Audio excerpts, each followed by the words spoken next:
Sa anang baptis, ang kanang nakita ninyo nagapangayo sa inyo sinsilyo dili na mo na kauban. Ang pulong si Ginoo libre ihatag, libre madawat nimo, libre po ihatag nimo. For whosoever shall call upon the name of the Lord shall be saved. For God so loved the world that He gave His only begotten Son, that whosoever believeth on Him should not perish, but have everlasting life. As that day so of tomorrow, we don't know is not what the day may bring forth. Wala sa kabaloon sa'y may tabo ni mo unya. Wala sa kabaloon sa'y may tabo ni mo hukma. Wala sa kabaloon sa'y may tabo ni mo sunod adlaw. Pero kinila akong pangutana kaninyo, kung mabot man ang imong kamatayon, kung mabot man ang imong kamatayon, nakasiguro ba ka na langit ka padulong? Uspod ko sa pagpangutana, kung mabot man ang imong kamatayon karon, nakasiguro ba ka 100% na ito padulong sa langit? Simple lang. For the wages of sin is death, but the gift of God is eternal life. Ang bayad sa sala mo ang kamatayon. Mulankon ka na ikaw makakasala. For all have sinned and come short of the glory of God. Ang bayad sa sala mo ang kamatayon. Physical o spiritual. Dito sa impyerno.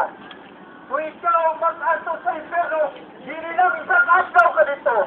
Hindi lang 1,000 years ka dito. Hindi lang 1 billion years ka mag-ato dito. Kundi forever ka na mag-ato sa impyerno. Pero dili pa ulahi ang tanan.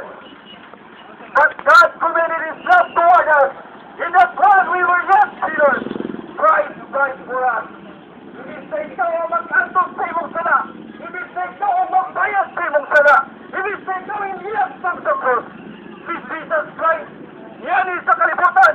Aron kita lumason tungod sa mga kasalanan. Whosoever shall call upon the name of the Lord shall be saved. Accept Jesus Christ as your personal Savior.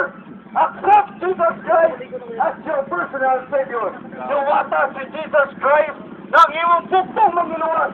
Dili ang imong simbahan mo'y magluwas kanimo. Dili ang imong mayong buhat mo'y magluwas kanimo. Only Jesus Christ. Jesus said, I am the way, the truth, and the life. No man cometh unto the Father, but by Jesus alone.